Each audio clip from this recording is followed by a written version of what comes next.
पे आज हम लोग डिस्कस करेंगे लास्ट वीडियो का continuation amino acids. Okay, so let's start it.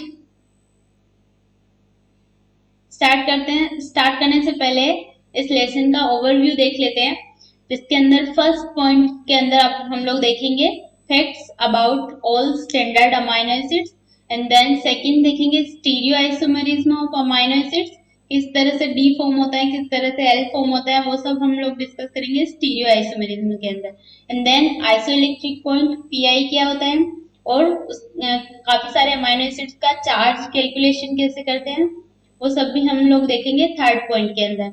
And then जितने भी सारे एग्जाम में अमाइनो एसिड से जो भी क्वेश्चंस पूछे गए हैं वो सारे हम लोग डिस्कस करेंगे फोर्थ पॉइंट के अंदर, PYQs of all life sciences exam. Okay, so must watch till the end because this video is very very important for you. इसके अंदर मैंने सारा कुछ कवर किया है जो कि एग्जाम पॉइंट ऑफ व्यू से इम्पोर्टेंट है। सो स्टार्ट करते हैं, एंड तक जरूर देखना। फर्स्ट है standard amino acid. Standard amino acids basically 22 types के होते हैं, लेकिन हम लोग जनरली क्या बोला जाता है, 20 स्टैंडर्ड अमाइनो एसिड्स है। बिकॉज जो 2 अमाइनो एसिड्स है, सेलेनोसिस्टीन और पायरोलाइसिन, वो क्या करते हैं, पोस्ट ट्रांसलेशनली मीन्स जब प्रोटीन बन गई उसके बाद उसमें एडिशन होता है उनका, इस वजह से क्या बोलते हैं उसको, पोस्ट ट्रांसलेशनली उनका एडिशन होता है। इस वजह से स्टैंडर्ड अमाइनो एसिड कंसीडर करते हैं ओनली 20 अमाइनो एसिड्स को, लेकिन बेसिकली होते कितने हैं, 22। ओके, और एवरेज जो मोलिकुलर वेट होता है किसी भी अमाइनो एसिड का, वो कितना होता है, 110। एवरेज मोलिकुलर वेट मीन्स जो मोलिकुलर वेट वेरी करता है अमाइनो एसिड का 75 to 204 तक। ओके, सो एवरेज हम लोग बोल सकते हैं कि 110 इसका एवरेज मोलिकुलर वेट होता है। और मोलिकुलर वेट को जो मेजर करते हैं वो किस में करते हैं, डाल्टन के अंदर। ओके, तो इस टाइप से क्वेश्चन पूछ सकते हैं कि लाइक किसी प्रोटीन के अंदर अगर 200 अमाइनो एसिड्स प्रेजेंट है तो उसका मोलिकुलर वेट कितना होगा, तो इसको कैसे कैलकुलेट करेंगे, जो अमाइनो एसिड है, नंबर ऑफ अमाइनो एसिड्स, उनको क्या करेंगे, मोलिकुलर वेट से डायरेक्ट मल्टीप्लाई कर देंगे, तो उसका क्या आ जाएगा, मोलिकुलर वेट आ जाएगा प्रोटीन का। Okay, and then glycine.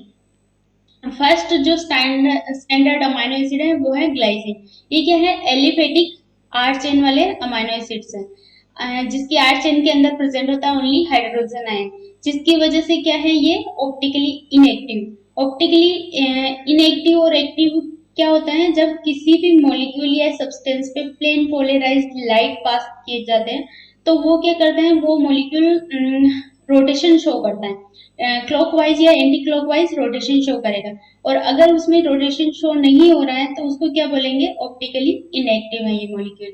तो जिसके अंदर भी कायरल कार्बन अगर प्रेजेंट है, कायरल कार्बन मीन्स जिसके ऑल 4 ग्रुप्स जो भी उसके साथ अटैच्ड है कार्बन के साथ, वो ऑल 4 ग्रुप अगर डिफरेंट है तो क्या बोलेंगे उसको, कायरल कार्बन है ये। तो वो कायरल कार्बन अगर प्रेजेंट होगा तो वो क्या होगा, ऑप्टिकली एक्टिव होगा। लेकिन ग्लाइसिन के अंदर क्या है, आर चेन में भी हाइड्रोजन ग्रुप, और हम लोगों ने देखा था कि अमाइनो एसिड की जो बेसिक जनरल स्ट्रक्चर होती है उसके अंदर क्या होता है, हाइड्रोजन ग्रुप ऑलरेडी प्रेजेंट होता है। सो 2 हाइड्रोजन ग्रुप आ गए, तो सारे 4 का जो भी ग्रुप है, फंक्शनल ग्रुप, वो डिफरेंट नहीं होंगे, तो उसको क्या बोलेंगे, ऑप्टिकली इनएक्टिव। ओके, इसी वजह से इसका क्या होगा, 1 स्टीरियो आइसोमर्स पॉसिबल हो सकता है। स्टीरियो आइसोमर्स मीन्स इसका केमिकल फॉर्मूला तो सेम होगा लेकिन उसकी जो कंफर्मेशन होगी वो अलग अलग होगी। जैसे डी फॉर्म में होते हैं अलग, एल फॉर्म में हो सकते हैं, तो वो हम लोग स्टीरियो आइसोमरिज्म पढ़ेंगे तब डिस्कस करेंगे कि किस तरह से स्टीरियो आइसोमरिज्म होता है। और ग्लाइसिन क्या है, एक स्मॉलेस्ट अमाइनो एसिड है। स्मॉलेस्ट मींस इसका जो मोलिकुलर वेट होगा वो कितना होगा, 75। ओके, एंड देन ये है हेलिक्स डिस्टेबलाइजर। हेलिक्स डिस्टेबलाइजर मींस जब प्रोटीन के अंदर इसका इनकॉर्पोरेशन होगा तो अगर अल्फा हेलिक्स स्ट्रक्चर बनती है, alpha helix structure means secondary protein की एक सेकेंडरी स्ट्रक्चर है प्रोटीन की, जिसके अंदर आते हैं अल्फा हेलिक्स, बीटा शीट, काफी सारे टाइप्स हैं इसके। तो अगर हेलिक्स के अंदर ग्लाइसिन प्रेजेंट है तो उस स्ट्रक्चर को क्या करेगा, ग्लाइसिन डिस्टेबलाइज करेगा। ओके, तो ग्लाइसिन मेनली हेलिक्स के अंदर प्रेजेंट नहीं हो सकता है, टर्न्स के अंदर फिर भी प्रेजेंट हो सकता है। और जो ग्लाइसिन होता है वो क्या करता है, रामाचंद्रन प्लॉट के अंदर मैक्सिमम एरिया ऑक्यूपाई करता है। रामाचंद्रन प्लॉट ऐसा प्लॉट है जिसके अंदर प्रोटीन की जो कंफर्मेशन होती है, अलग अलग सेकेंडरी स्ट्रक्चर की जो कंफर्मेशन होती है उसको उसमें दिखाया जाता है कि किस तरह से मतलब प्रोटीन को कहाँ पे लाई करी, उसमें रोटेशन हो रहा है तो कितने डिग्री पे रोटेशन हो रहा है। ओके, तो ग्लाइसिन क्या है, इसके अंदर आर चेन के अंदर सिर्फ हाइड्रोजन ग्रुप प्रेजेंट है, तो इसमें बिल्कुल कम स्टीरिक क्लैशेस अराइज होंगे। जब भी ये रोटेट होगा पूरा रोटेट हो सकता है। ओके, तो स्टीरिक क्लैशेस, स्टीरिक हिंड्रेंस बहुत कम होने की वजह से क्या होगा, रामाचंद्रन प्लॉट के अंदर मैक्सिमम एरिया ऑक्यूपाई करेगा ग्लाइसिन। ओके, और ये किस किस प्रोटीन के अंदर प्रेजेंट हो सकता है, लाइक सिल्क फाइब्रोइन प्रोटीन है उसके अंदर 40% ग्लाइसिन प्रेजेंट होता है। और कोलेजन फाइबर्स एनिमल बॉडी का जो एक्स्ट्रा सेल्यूलर मैट्रिक्स होता है उसके अंदर एक प्रोटीन प्रेजेंट होती है जिसको बोलते हैं कोलेजन फाइबर्स। ओके, और जो कोलेजन फाइबर्स होते हैं वो क्या होते हैं, बेसिकली अबंडेंट प्रोटीन है। होल अर्थ पे जो एनिमल किंगडम के अंदर जो अबंडेंट प्रोटीन है वो क्या है, कोलेजन फाइबर। अब आप लोग मुझे कमेंट सेक्शन में बताना कि होल अर्थ पे जो मोस्ट अबंडेंट प्रोटीन है वो कौन सी है, ये सिर्फ एनिमल किंगडम के अंदर प्रेजेंट है। और जो पूरे अर्थ पे कौन सी प्रोटीन मोस्ट अबंडेंट फॉर्म में है वो मुझे आप कमेंट सेक्शन में जरूर बताना। अगर आप नहीं बता पाए तो मैं आपको इसका आंसर जरूर दूंगी। ओके, सो कोलाजन फाइबर्स के अंदर क्या होता है, इस तरह की स्ट्रक्चर प्रेजेंट होती है, इस तरह की जो पॉलीपेप्टाइड होती है वो रिपीटेडली प्रेजेंट होती है। लाइक ग्लाइसिन प्रेजेंट होगा, उसके बाद एक्स वाई, फिर ग्लाइसिन, फिर एक्स वाई। एक्स वाई यहाँ पे क्या है, एक्स मीन्स कोई भी अमाइनो एसिड आ सकता है, लेकिन जैसे कि हाइड्रोक्सी प्रोलिन आएगा यहाँ मेनली। ओके, और वाई मीन्स प्रोलिन, तो ग्लाइसिन, हाइड्रोक्सी प्रोलिन और प्रोलिन, इस तरह से ये रिपीटेडली स्ट्रक्चर प्रेजेंट होती है। एंड देन एलेनिन क्या होता है, इसके 2 स्टीरियो आइसोमर्स प्रेजेंट पॉसिबल हो सकते हैं। 2 स्टीरियो आइसोमर्स मींस इसकी डी फॉर्म और एल फॉर्म दोनों प्रेजेंट हो सकती है। जितने भी अमाइनो एसिड हैं जिनके अंदर अल्फा कार्बन प्रेजेंट है उसमें क्या हो गए, 2 स्टीरियो आइसोमर पॉसिबल हो सकते हैं। और इसकी आर चेन के अंदर एक मिथाइल ग्रुप प्रेजेंट होता है। ओके, और जो एलेनिन अमाइनो एसिड है वो क्या करता है, मसल्स से लीवर को नाइट्रोजन का ट्रांसपोर्ट करवाता है। जो मेनली हमारी बॉडी के अंदर टिश्यू से नाइट्रोजन को लीवर के अंदर ले जाया जाता है और वहां पे क्या एक साइकिल चलता है, ऑर्निथिन साइकिल। ओके, तो उसमें से अमोनिया, यूरिक एसिड, यूरिया जो भी होता है उसको बना के एक्सक्रीटेड आउट कर दिया जाता है। तो जो नाइट्रोजन ट्रांसपोर्ट फॉर्म है मसल्स टू लीवर वो क्या है, एलिनिन करवाता है। लेकिन अनादर जो टिश्यू है बॉडी के अंदर उसमें ट्रांसपोर्ट करवाएगा नाइट्रोजन का ग्लूटामाइन, वो हम लोग आगे देखेंगे। Okay, and then branch chain amino acid. Branch chain amino acid के एग्जांपल है वेलिन, ल्यूसिन, आइसोल्यूसिन। इसकी आर चेन की स्ट्रक्चर देख सकते हैं किस तरह से ब्रांच प्रेजेंट है। ओके, तो ये क्या है, एसेंशियल है, क्योंकि एनिमल्स इनका फॉर्मेशन नहीं कर सकते। जो इनका बायोसिंथेटिक पाथवे होता है उसको बोलते हैं एसिटोलैक्टेट पाथवे, जो कि एब्सेंट होता है एनिमल्स के अंदर। इस वजह से क्या है, ये एसेंशियल है। और कुछ ऐसे पर्सन्स होते हैं, कुछ ऑर्गेनिज्म मीन्स ऑर्गेनिज्म तो नहीं, ह्यूमन बींग्स, कुछ ऐसे ह्यूमन बींग्स होते हैं जो इन अमाइनो एसिड का कैटाबॉलिज्म भी नहीं कर पाते। मेटाबॉलिज्म तो किसी में नहीं होता, लेकिन कुछ पर्सन्स के अंदर इसका कैटाबॉलिज्म भी एब्सेंट होता है, क्योंकि एक एंजाइम होता है जो होता है alpha keto dehydrogenase enzyme. Okay, अगर इसकी डेफिशिएंसी हो जाए तो एक जेनेटिक डिसऑर्डर अराइज हो जाता है जिसको बोलते हैं मेपल सिरप सिंड्रोम, क्योंकि इन अमाइनो एसिड का कैटाबॉलिज्म नहीं हो पाएगा। ओके, और ये तीनों क्या है, लास्ट सेशन में हम लोगों ने देखा था नॉन पोलर अमाइनो एसिड जो कि हाइड्रोफोबिसिटी शो करते हैं, तो उसके एग्जाम्पल भी है वेलिन, ल्यूसिन, आइसोल्यूसिन। और इनकी जो हाइड्रोफोबिसिटी का ऑर्डर है वो क्या है, आइसोल्यूसिन सबसे ज्यादा हाइड्रोफोबिक है, उसके बाद ल्यूसिन है और उसके बाद वेलिन है। ओके, एंड देन आइसोल्यूसिन एक ऐसा अमाइनो एसिड है जिसके 4 स्टीरियो आइसोमर्स पॉसिबल हो सकते हैं। 4 स्टीरियो आइसोमर्स मीन्स इसके अंदर ये इसकी स्ट्रक्चर में देख सकते हैं, एक अल्फा कार्बन इसकी बेसिक स्ट्रक्चर में ऑलरेडी प्रेजेंट है और एक ये कार्बन भी प्रेजेंट है, जिसकी वजह से इसको क्या बोलेंगे, इसके 2 कैरियल कार्बन है यहाँ पे। अगर 2 कैरियल कार्बन हो तो स्टीरियो आइसोमर्स कितने पॉसिबल होंगे, 4। ओके, एंड देन ये किस तरह से वर्क करता है, ग्लूकोजेनिक भी होता है और कीटोजेनिक भी होता है।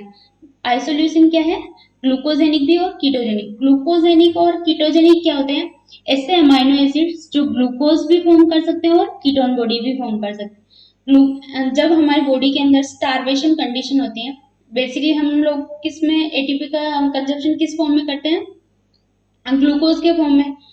तो अगर कार्बोहाइड्रेट प्रेजेंट नहीं है बॉडी के अंदर और स्टारवेशन कंडीशन अराइज हो गई तो क्या होगा, प्रोटीन का ब्रेकडाउन होना स्टार्ट हो जाता है। तो ऐसे कुछ अमाइनो एसिड्स हैं जो कि ब्रेकडाउन होके क्या बना लेते हैं, ग्लूकोज बना लेते हैं। तो उन अमाइनो एसिड्स को बोलते हैं ग्लूकोजेनिक अमाइनो एसिड, और जो नहीं बना सकते उनको क्या बोलेंगे, कीटोजेनिक, जो कीटोन बॉडीज बनाएंगे। ओके, तो उसको बोलेंगे कीटोजेनिक अमाइनो एसिड्स। और इसके अंदर ल्यूसिन क्या है, कीटोजेनिक अमाइनो एसिड। मेनली जो कीटोजेनिक अमाइनो एसिड्स है उसके एग्जांपल है ल्यूसीन और लाइसीन। 2 ही अमाइनो एसिड ऐसे हैं जो कि कीटोजेनिक है, और 4 अमाइनो एसिड ऐसे हैं जो बहुत ग्लूकोजेनिक और कीटोजेनिक दोनों की तरह वर्क करते हैं, जिसमें आइसोल्यूसिन है और तीनों एरोमेटिक अमाइनो एसिड है, जो कि हम लोग आगे देखेंगे। ये काफी ज्यादा इंपॉर्टेंट है, अगर आप हो सके तो एक नोटबुक और पेन साथ में रखिए ताकि नोट कर दीजिए। Okay, exam point of view से ये काफी ज्यादा इंपॉर्टेंट है। And then aliphatic arch chain amino acids, aliphatic cyclic arch chain amino acid। cyclic means जिसके अंदर जिसकी आर्च चेन क्या होगी, इस तरह से साइक्लिक फॉर्म में होगी। ओके, इसका एग्जांपल है प्रोलीन। प्रोलीन सबसे डिफरेंट टाइप का अमाइनो एसिड है, क्योंकि इसके अंदर क्या होता है, इस तरह से ये जो साइकिल है वो अमाइनो ग्रुप के साथ क्या करती है, यहाँ पे बॉन्ड फॉर्मेशन कर लेती है, जिसकी वजह से ये क्या होगा, बहुत ज्यादा बल्की ग्रुप बन जाएगा, और इस बल्की ग्रुप की वजह से क्या होगा, ये काफी ज्यादा स्टीरिक क्लैशेस अराइज करेगा जब प्रोटीन की फोल्डिंग होगी। तो आप समझ रहे हैं, जैसे अमाइनो एसिड्स ऐड होते हैं तो क्या होता है, पेप्टाइड बॉन्ड फॉर्म होता है, और पेप्टाइड बॉन्ड फॉर्म होता है और जब उसका रोटेशन होता है तो जैसे इसका बल्की ग्रुप है तो वो क्या करेगा, जैसे जैसे रोटेट होगी क्या होगा, स्टेरिक क्लैशेस अराइज करेंगे दूसरे अमाइनो एसिड के आर चेन के साथ। ओके, तो इसको इसी वजह से ये क्या करता है, रामाचंद्रन प्लॉट के अंदर बहुत मिनिमम एरिया ऑक्यूपाई करता है। ओके, एंड देन इसको स्ट्रेस अमाइनो एसिड भी बोलते हैं। स्ट्रेस अमाइनो एसिड क्यों बोलते हैं, क्योंकि प्लांट्स के अंदर मेनली ये एज ए ऑस्मोलाइट वर्क करता है। ऑस्मोलाइट मींस जो सेल की इंटीग्रिटी को मेंटेन करे, पीएच वगैरह को मेंटेन करके रखे, तो वो वर्क करता है प्रोलीन, इसलिए इसको क्या बोलते हैं, स्ट्रेस अमाइनो एसिड। और ये भी वर्क करता है हेलिक्स ब्रेकर की तरह, क्योंकि इसमें क्या है, बल्कि ग्रुप प्रेजेंट है तो ऑब्वियसली किसी भी प्रोटीन को ये स्टेबलाइज नहीं कर सकता, लेकिन इसको प्रिफर किया जाता है टर्न्स और बेंड्स के अंदर। अगर एक बीटा शीट दूसरी बीटा शीट के साथ अटैच है तो वो किससे अटैच होगी, टर्न्स के साथ या फिर किसी बेंड के साथ। ओके, और कोई अल्फा हेलिक्स भी दूसरी अल्फा हेलिक्स के साथ कैसे अटैच होगी, टर्न्स के साथ। वो जो टर्न होंगे वहां पे क्या होगा, प्रोलीन को प्रीफर किया जाएगा, क्योंकि इसकी साइक्लिक फॉर्म है तो वो, और ये सिस पेप्टाइड बॉन्ड भी बना सकते हैं। ओके, जो मेनली सारे अमाइनो एसिड्स हैं वो क्या करते हैं, ट्रांस पेप्टाइड बॉन्ड फॉर्म करते हैं, लेकिन प्रोलीन एक ऐसा अमाइनो एसिड है वो क्या बनाता है, सिस पेप्टाइड बॉन्ड भी फॉर्म कर सकता है। This is very important, very very important. Okay, exam में डायरेक्ट क्वेश्चन पूछा जाता है कि ऐसा कौन सा अमाइनो एसिड है जो सिस बॉन्ड फॉर्म कर सकता है, या फिर ऐसा कौन सा अमाइनो एसिड है जिसको इम्यूनो एसिड भी बोलते हैं। ओके, और कौन सा अमाइनो एसिड है जो हेलिक्स ब्रेकर है। तो ये काफी ज्यादा इंपॉर्टेंट पॉइंट्स हैं। ओके, और लास्ट एग्जाम में पूछा गया था कि जो प्रोलीन है उसके कौन से बॉन्ड के अंदर ज्यादा रेस्ट्रिक्शन होता है। रेस्ट्रिक्शन मींस सबसे ज्यादा स्टेरिक हिंड्रेंस कौन से बॉन्ड में होगी, मतलब प्रोलीन के अंदर ही पूछ लिया। प्रोलीन का सबको पता है कि प्रोलिन के अंदर सबसे ज्यादा स्टेरिक क्लैशेज होते हैं, लेकिन इसके अंदर भी क्या पूछा, 5 बॉन्ड को पूछा। 5 बॉन्ड क्या होता है, जो अमाइनो ग्रुप होता है और जो कायरल कार्बन होता है, अल्फा कार्बन, उसके बीच में जो बॉन्ड होता है उसको बोलते हैं 5 बॉन्ड। ओके, तो 5 बॉन्ड के बीच ज्यादा स्टेरिक क्लैशेज क्यों अराइज होंगे, क्योंकि अमाइनो ग्रुप के साथ ये जो ग्रुप है CH2 ग्रुप, ये क्या करेगा, बॉन्ड फॉर्मेशन करेगा। तो उसके जो 5 साइड है, 5 बॉन्ड वाली साइड, वहां पे क्या होगा, ज्यादा रेस्ट्रिक्शन अराइज होंगी। I hope you understand. And then aliphatic alcoholic hydroxyl group containing amino acids. Hydroxyl group containing amino acids के एग्जांपल हैं सेरीन और थ्रियोनिन। ओके, क्योंकि इनके अंदर क्या प्रेजेंट है, हाइड्रोक्सिल ग्रुप प्रेजेंट है ये। तो ये जो अमाइनो एसिड्स होते हैं ये एंजाइम की एक्टिव साइट पे प्रेजेंट होते हैं, क्योंकि इनके अंदर एक न्यूक्लियोफाइल एक्टिविटी होती है, जिसकी वजह से किसी भी रिएक्शन को कैटाबोलाइज कर सकते हैं। और जो पोस्ट ट्रांसलेशनल मॉडिफिकेशन होते हैं, मीन्स जब प्रोटीन बन चुकी है उसके बाद उसमें कोई एडिशन हो रहा है, तो उसको क्या बोलेंगे हम लोग, पोस्ट ट्रांसलेशनल मॉडिफिकेशन। तो वो क्या होगा, ओ लिंक्ड ग्लाइकोसाइलेशन और फॉस्फोराइलेशन, ये दोनों किस पे होंगे, सेरिन और थ्रियोनिन पे। ओके, तो ओ लिंक्ड ग्लाइकोसाइलेशन कहाँ पे होता है, ये होता है गोल्जी बॉडी के अंदर। और फॉस्फोराइलेशन मीन्स फॉस्फेट ग्रुप का एडिशन, और ग्लाइकोसाइलेशन मीन्स किसी भी प्रोटीन के अंदर कार्बोहाइड्रेट का addition. Okay, and then serine यहाँ पे नॉन एसेंशियल है और थ्रियोनिन क्या है, एसेंशियल है। थ्रियोनिन को बॉडी फॉर्म नहीं कर सकती, इसका सिंथेसिस बॉडी के अंदर नहीं हो सकता है। And then aliphatic sulphur containing amino acid, only 2 amino acids ऐसे हैं जिनके अंदर सल्फर ग्रुप प्रेजेंट होता है। फर्स्ट है इसमें सिस्टीन और दूसरा है मिथ्योनिन। ओके, तो सिस्टीन क्या है, पोलार है और नॉन एसेंशियल है, जबकि मिथ्योनिन क्या है, नॉन पोलार और एसेंशियल है। ओके, और जो कुछ एंजाइम्स की एक्टिव साइट पे सिस्टीन प्रेजेंट हो सकता है, जैसे सेरिन और थ्रियोनिन प्रेजेंट है, उसी तरह से एक्टिव साइट पे सिस्टीन भी प्रेजेंट हो सकता है। लेकिन जो मिथाइल ट्रांसफेरेज एंजाइम होता है, जो कि मिथाइल ग्रुप का ट्रांसफर करता है, मेनली मिथाइल ट्रांसफेरेज एक एंजाइम ग्रुप है जिसके अंदर काफी सारे एंजाइम्स इन्वॉल्व होते हैं, like DNA methyl transferase, histone methyl transferase. ये क्या करते हैं, अगर मिथाइल ग्रुप का ट्रांसफर कहाँ पे हो रहा है, हिस्टोन प्रोटीन पे, तो उसको क्या बोलेंगे, histone methyl transferase.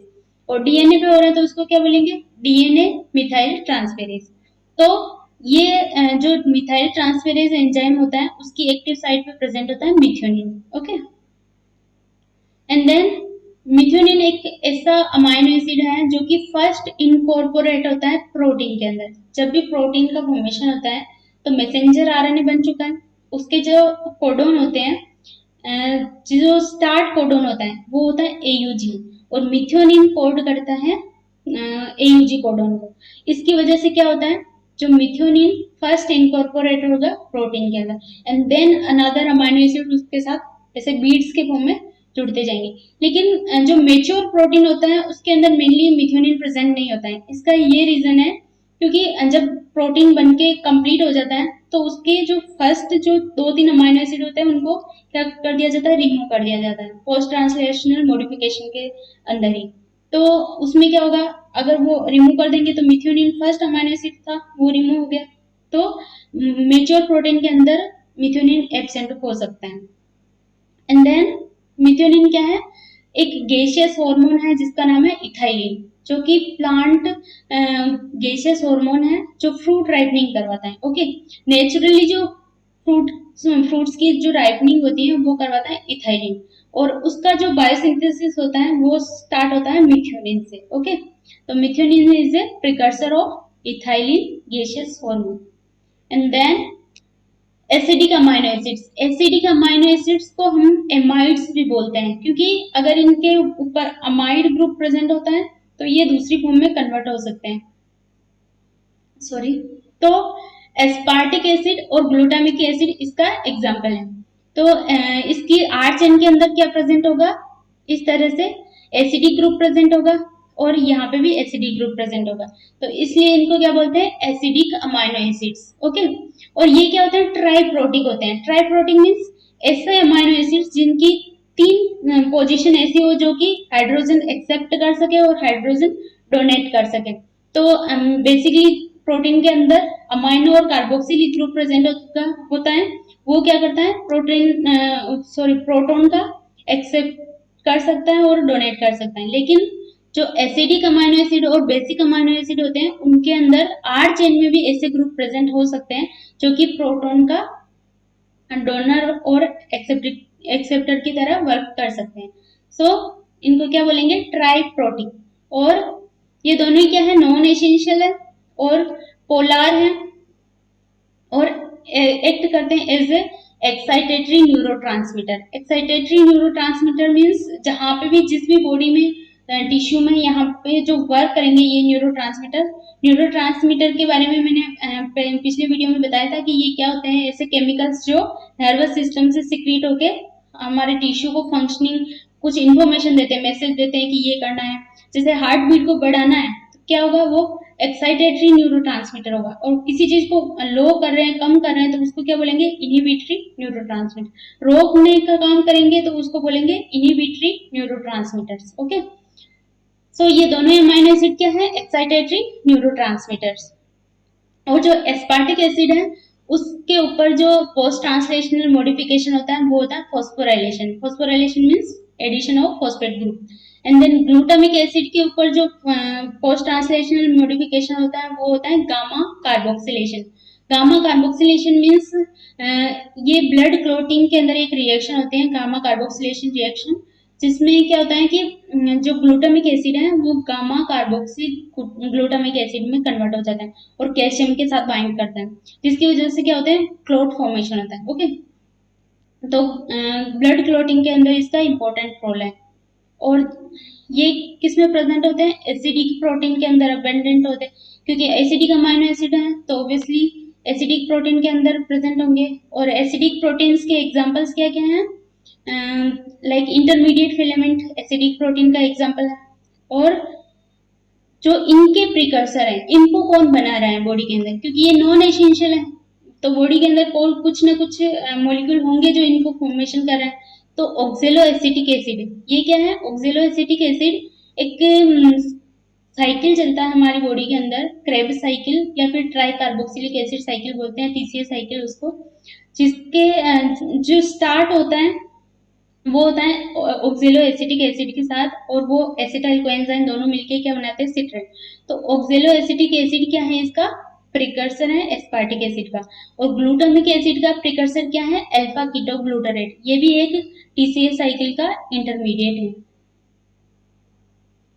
And then amides of aspartic acid and glutamic acid. जैसा कि हमने देखा था कि ये एस्पार्टिक एसिड और ग्लूटामिक एसिड को हम क्या बोलते हैं, एमाइड्स, क्योंकि इनके अगर इनकी आर चेन में, ये उसकी आर चेन है, उसमें अगर अमाइनो ग्रुप ऐड हो जाए दोनों तरफ तो क्या होगा, ये एस्पेरेजिन और ग्लूटामाइन इसमें अमाइंस में कन्वर्ट हो जाते हैं। ओके, इसलिए इनको क्या बोलते हैं, अमाइड्स। तो ये दोनों ही क्या है, नॉन एसेंशियल है और पोलार है, और इनके अंदर 2 बफरिंग जोन्स प्रेजेंट होते हैं। ये बफरिंग जोन्स क्या होते हैं, नॉन आयनाइजेबल रिंग ग्रुप क्या होते हैं, ये सब हम लोग डिस्कस करेंगे, पीआई और पीके देखेंगे तब। Okay, then nitrogen transported from root nodules to leave in temperate legumes. जो टेम्परेट लेग्यूम प्लांट्स होते हैं, लेग्यूम प्लांट्स मीन्स जो पॉड वाले जो प्लांट्स होते हैं उनके अंदर क्या होता है, रूट नोड्यूल्स, वो प्लांट्स क्या करते हैं, रूट नोड्यूल्स फॉर्मेशन करते हैं, और वहां पे नाइट्रोजन का फिक्सेशन होकर नाइट्रोजन को ट्रांसपोर्ट किया जाता है लीव्स के पास। ओके, क्योंकि जो एनवायरमेंट के अंदर जो नाइट्रोजन प्रेजेंट होती है वो क्या होती है, N3 के फॉर्म में, और वो ट्रिपल बॉन्ड ब्रेक डाउन करना काफी ज्यादा मुश्किल होता है। तो उसको एक कुछ माइक्रो ऑर्गेनिजम्स होते हैं जो उस नाइट्रोजन को नाइट्रेट के फॉर्म में फिक्स करते हैं, और देन अमोनिया के फॉर्म में वो ट्रांसपोर्ट वो प्लांट उसको कंज्यूम करते हैं। ओके, तो नाइट्रोजन की जो ट्रांसपोर्टेड फॉर्म है टेम्परेट लेग्यूम प्लांट के अंदर वो क्या है, इन दोनों अमाइनो एसिड के फॉर्म में ट्रांसपोर्ट होती है। एंड देन जो एनिमल्स के अंदर काफी सारे टिश्यू से जो नाइट्रोजन ट्रांसपोर्टेड फॉर्म होगी वो क्या होगी, ग्लूटामाइन। ओके, तो हम लोगों ने देखा था थोड़ी देर पहले कि मसल्स से जो नाइट्रोजन ट्रांसपोर्टेड फॉर्म है वो कौन करवाता है, ये मुझे आप लोग कमेंट सेक्शन में बताएंगे कि मसल्स से लीवर तक नाइट्रोजन की ट्रांसपोर्टेड फॉर्म कौन सी है, और अनदर टिश्यू से तो हम लोग देख सकते हैं ग्लूटामाइन करवाता है नाइट्रोजन का transport. Okay, and then asparagine and linked glycosylation में इन्वॉल्व होता है। एंड लिंक्ड ग्लाइकोसाइलेशन मींस जिसमें किसी भी प्रोटीन पे कार्बोहाइड्रेट का addition N linked nitrogen ammonium group पे। ओके, तो इसको बोलेंगे एन लिंक्ड ग्लाइकोसाइलेशन, और ये कहाँ पे होता है, एंडोप्लाज्मिक रेटिकुलम में। और एक और ग्लाइकोसाइलेशन हम लोगों ने देखा था ओ लिंक्ड ग्लाइकोसाइलेशन, जो कहाँ पे होता था, गोल्जी कॉम्प्लेक्स में। ये भी काफी ज्यादा इंपॉर्टेंट क्वेश्चन है। And then basic amino acid, basic means जिन पे पॉजिटिव चार्ज प्रेजेंट होगा। इसकी एग्जांपल है लाइसिन, आर्जिनिन और हिस्टिडीन। तो लाइसिन के अंदर क्या है, ये इसकी आर चेन है इस तरह से, ये भी ट्राइप्रोटिक है क्योंकि इसकी आर चेन में भी ऐसा ग्रुप प्रेजेंट है जो प्रोटॉन का एक्सेप्टर है की तरह वर्क कर सकता है और प्रोटॉन डोनर की तरह भी एक्ट कर सकता है। एंड देन ये एसेंशियल है, और इस पे जो पोस्ट ट्रांसलेशनल मॉडिफिकेशन होते हैं वो होते हैं एसिटाइलेशन, ट्राइमिथाइलेशन और polyubiquitination. Acetylation means addition of acetyl group, trimethylation 3 methyl group का एडिशन, और पॉलीयूबिक्विटिनाइजेशन, यूबिक्विटिनाइजेशन क्या होता है, एक यूबिक्विटिन होता है जिसको अगर किसी प्रोटीन पे ऐड कर दिया जाए काफी सारे यूबिक्विटिन को, तो इसका मतलब वो ये शो करता है कि इस प्रोटीन का डिग्रेडेशन होना है। ओके, अगर किसी भी प्रोटीन पे जो मिसफोल्डेड प्रोटीन हो जाती है उसको मेनली हमारी बॉडी क्या करती है, उसको रिमूव कर देती है, डिग्रेड कर देती है, तो उसका डिग्रेडेशन होता है थ्रू पॉलीयूबिक्विटिनाइजेशन। और लाइसिन क्या है, कुछ सीरियल्स के अंदर ये एब्सेंट होता है, लाइक व्हीट, मेज और राइस के अंदर लाइसिन क्या होता है, एब्सेंट होता है। और लाइसिन किसकी तरह वर्क करता है, कीटोजेनिक अमाइनो एसिड। पहले हमने एक और अमाइनो एसिड देखा था जो कीटोजेनिक की तरह वर्क कर रहा था। सिर्फ 2 ही अमाइनो एसिड ऐसे हैं जो कि कीटोजेनिक है, कीटोन बॉडीज फॉर्म करते हैं। सो इसका भी आंसर मुझे कमेंट सेक्शन में बताना कि पहले हमने कौन सा अमाइनो एसिड देखा था जो कि कीटोजेनिक था। Okay, and then arginine, arginine के अंदर आर्जिनिन भी काफी ज्यादा इंपॉर्टेंट है क्योंकि इसमें पूछा जाता है कि ये एक इंपॉर्टेंट रिंग प्रेजेंट होती है इसकी आर चेन में जिसको बोलते हैं ग्वानिडिनो रिंग। ओके, तो ये क्या है, ग्वानिडिनो रिंग, और ये most abundant basic amino acid है, और काफी ज्यादा बेसिक प्रोटीन्स के अंदर काफी ज्यादा अमाउंट में प्रेजेंट होता है। और जो बेसिक प्रोटीन्स हैं उसके एग्जांपल्स क्या क्या हैं, हिस्टोन और प्रोटेमाइन। हिस्टोन आप सब लोग जानते हो कि हिस्टोन क्या करता है, डीएनए को रेप करने का काम करता है, डीएनए की फोल्ड करके उसको रेप करवाता है।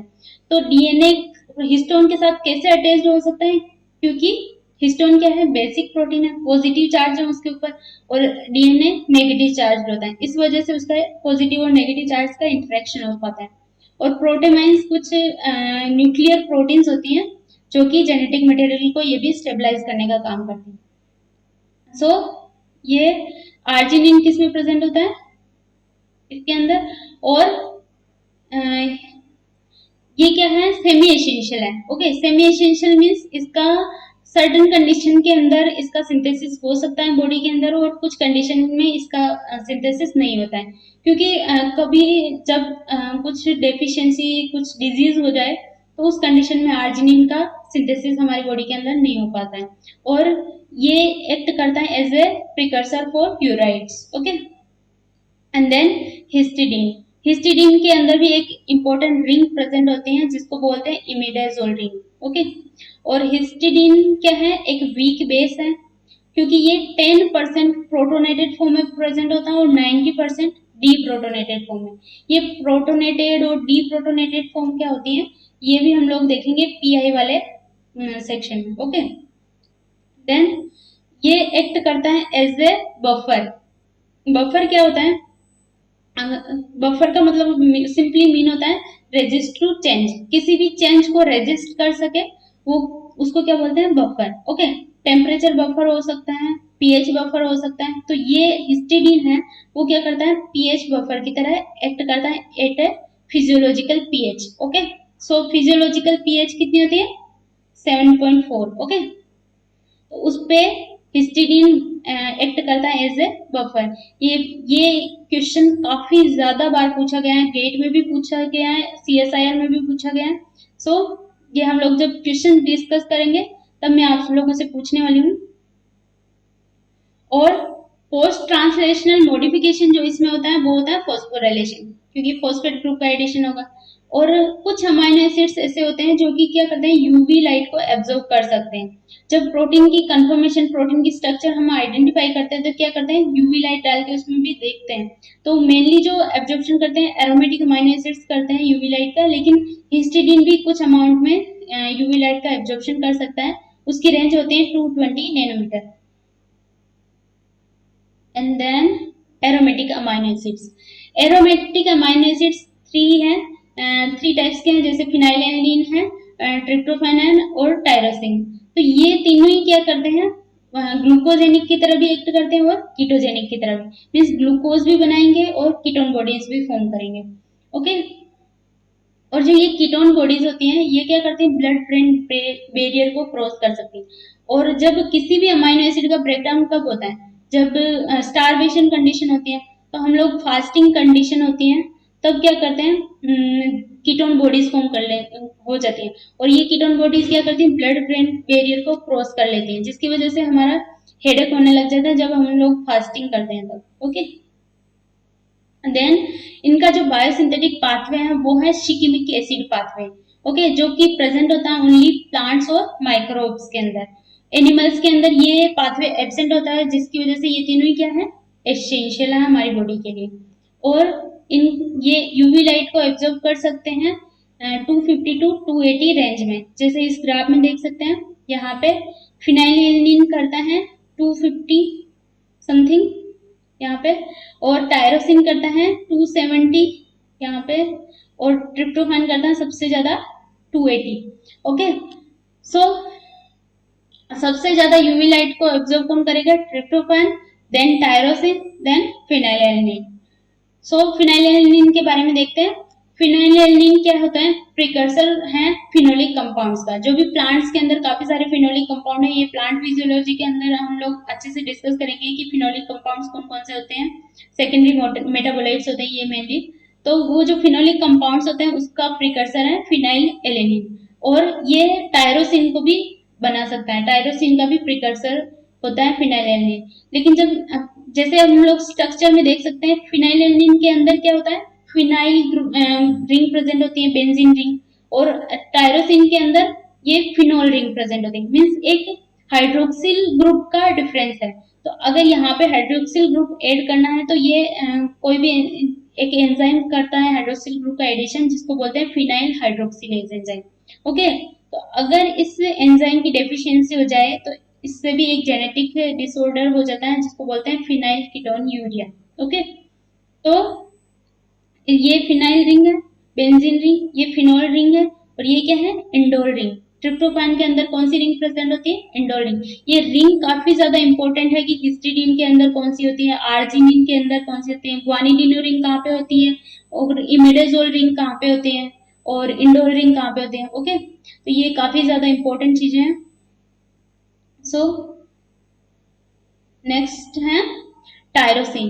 टायरोसिन क्या है, सेमी एसेंशियल, क्योंकि इसको सिंथेसिस कौन करवा सकता है, फिनाइलएलेनिन से भी इसका सिंथेसिस हो सकता है, और शिकिमिक एसिड पाथवे से भी इसका सिंथेसिस हो सकता है। एंड देन ये जो टायरोसिन है इसका फंक्शन क्या है मेनली हमारी बॉडी के अंदर, ये करता है मिलेटोनिन का सिक्रेशन, सिक्रेशन नहीं, सिंथेसिस। ओके, तो मिलेटोनिन का जो प्रिकर्सर है वो है टायरोसिन। और मिलेटोनिन क्या होता है, ये एक हार्मोन है जो कि सिक्रीट होता है पीनियल ग्लैंड के थ्रू। हमारे ब्रेन के अंदर एक पीनियल ग्लैंड प्रेजेंट होती है जो सिक्रीट करती है मिलेटोनिन हार्मोन। और इसका जो मेन फंक्शन होता है मिलेटोनिन का, वो होता है स्लीप, हमारे बायोलॉजिकल क्लॉक को सेट करना।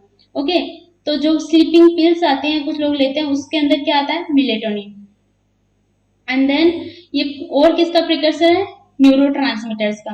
कुछ न्यूरोट्रांसमीटर्स हैं लाइक ये केटकोलेमाइंस है, एपिनेफ्रिन, नोरेपिनेफ्रिन, डोपामाइन, ये सब क्या है, न्यूरोट्रांसमीटर, जिसका भी प्रिकर्सर है टायरोसिन।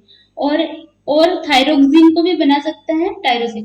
थायरोक्सिन क्या है, ये भी एक हार्मोन है जो थायराइड ग्लैंड से सीक्रेट होता है, और इसका काफी ज्यादा इंपॉर्टेंट रोल है हमारी बॉडी के अंदर, जो हम लोग एनिमल फिजियोलॉजी के अंदर डिस्कस करने वाले हैं। और टायरोसिन काफी सारे एंजाइम्स की एक्टिव साइट पे प्रेजेंट होता है, और इसके अंदर जो पोस्ट ट्रांसलेशनल मॉडिफिकेशन होता है वो होता है फॉस्फोराइलेशन, ओके, फॉस्फेट ग्रुप का एडिशन। देन ट्रिप्टोफैन, ट्रिप्टोफैन क्या होता है, सेरोटोनिन का, सेरोटोनिन जो हार्मोन होता है उसका प्रिकर्सर होता है। सेरोटोनिन न्यूरोट्रांसमीटर की तरह भी एक्ट करता है और इसकी हार्मोन की तरह भी एक्ट करता है, क्योंकि ये गैस्ट्रो इंटेस्टाइनल ट्रैक्ट से भी सीक्रेट होता है और ब्रेन से भी सीक्रेट होता है, ओके। तो सेरोटोनिन क्या है, मूड हार्मोन भी बोलते हैं इसको, क्योंकि ये मूड को डिसाइड करता है कि सैडनेस या हैप्पीनेस उसको डिसाइड करता है। अगर इसकी कमी हो जाए, इसकी डेफिशिएंसी हो जाए, तो डिप्रेशन कोज करने का मेन कारण है serotonin, okay. Then tryptophan is also a precursor for plant hormone auxin, okay. Auxin क्या है, इंडोल एसिटिक एसिड, और हमने देखा था ट्रिप्टोफैन के अंदर क्या है, इंडोल रिंग प्रेजेंट है, जिसकी वजह से ये क्या कर सकता है, इंडोल एसिटिक एसिड को बना सकता है। एंड देन इसके अंदर जो यूवी एब्जॉर्प्शन होता है वो हमने देखा था 280 नैनोमीटर, जो कि सबसे ज्यादा अमाउंट में होता है।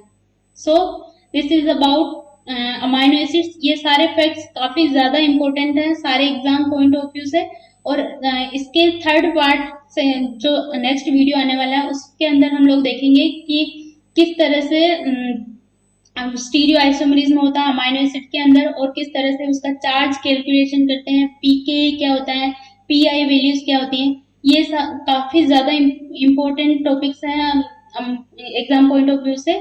So stay tuned and please watch, okay. I hope you like this. मैं आशा करती हूँ कि ये वीडियो आपको बहुत ज्यादा पसंद आया होगा और आपकी काफी ज्यादा हेल्प करेगा एग्जाम के अंदर। और एक अनाउंसमेंट भी है कि एग्जाम पोस्टपोन होने की डेट आई है, टेंटेटिव डेट है नवंबर। तो एग्जाम पोस्टपोन हो, चाहे वो नवंबर में हो चाहे दिसंबर में, उस दिसंबर वाले एग्जाम के साथ मर्ज हो जाए, उससे कोई फर्क नहीं पड़ना चाहिए, आपकी प्रिपरेशन कंटिन्यू रखिएगा, okay. This is the golden opportunity. जो स्टूडेंट्स दिसंबर वाले एग्जाम को टारगेट कर रहे थे वो भी अब इस प्रिपरेशन को कंटिन्यू कर सकते हैं, okay. So thank you so much for watching.